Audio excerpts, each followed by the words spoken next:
It's an important day here at Faurot Field as the Missouri Tigers look to clinch up the SEC East divisional title. But also, Chris, they're trying to make it to their first SEC championship game, as well as sending their seniors off on a high note as they take on Johnny Football and the Texas A&M Aggies on Saturday at Faurot Field.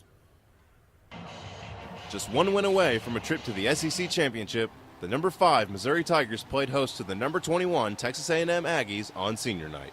And what better way could these seniors be sent off than clinching a division title against former Heisman winner Johnny Manziel, who could be playing his last game in an Aggie uniform. The Aggies got on the board first. However, it wasn't from the arm of Manziel. It was on the ground by Trey Carson for a 29-yard score. And Mizzou fans were still asking themselves, Johnny who? Then, in the second quarter, James Franklin found the 6'6" sophomore DGB for a 38-yard touchdown to tie the game up. It was a team-leading 10th touchdown this season, and the sophomore finished with 7 receptions for 93 yards. Manziel looked to continue to avoid pressure with his impressive agility and speed, but he would get caught here by defensive lineman Marcus Golden late in the second quarter. Despite managing to keep Johnny Football from putting so many points on the board like he usually does, the Tigers' offense struggled early to get in sync and went into the locker room trailing Texas A&M only by a touchdown, 14-7. Forget about the offensive woes in the first half because the second half was a different story. Franklin found LaDamian Washington in the corner of the end zone, but the ref said he didn't come down with possession. So let's take another look at it. And as you can see, he held onto the ball the whole way down. The call was overturned, and the Tigers took the lead in the third quarter against the Aggies.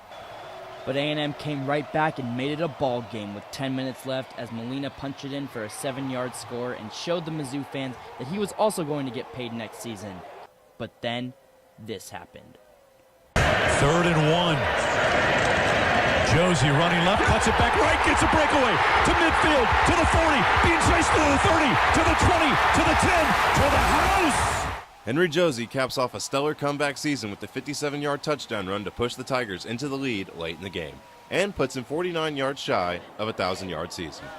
Even though Mizzou didn't score much, they scored when it mattered most. On the final drive, senior Eric Waters nabbed his first and final catch of the day at Faurot Field for a 16-yard gain when the defense and fans alike expected Missouri to keep it on the ground and run out the rest of the clock.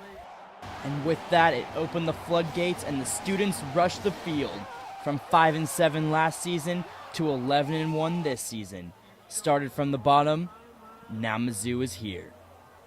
Although the Tigers got off to a sluggish start in the first half, they bounced back in the third and fourth quarter, and that offense really took off, Alex, and they closed the deal against the Texas A&M Aggies. They really did. They showed their worth as an SEC team and won the SEC East, and now look where they're headed. This ship. They're headed to the SEC Championship in Atlanta, Georgia, against the Auburn Tigers. From Faurot Field, for Chris Turner, I'm Alex Farkas, 23 Sports.